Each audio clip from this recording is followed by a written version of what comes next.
La preoccupazione dei lavoratori della Camera di Commercio in questo momento sono i tagli previsti dal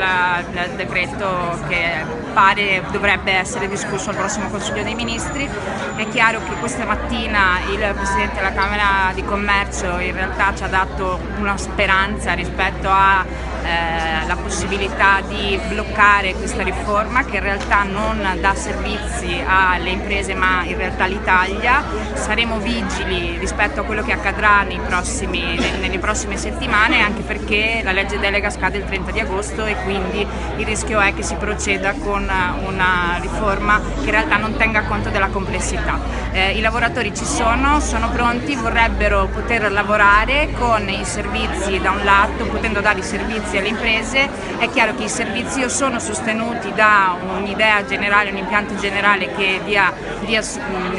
anche dal punto di vista economico una risposta, oppure è chiaro che le Camere di Commercio si troveranno monche rispetto a quello che fino ad oggi hanno fatto.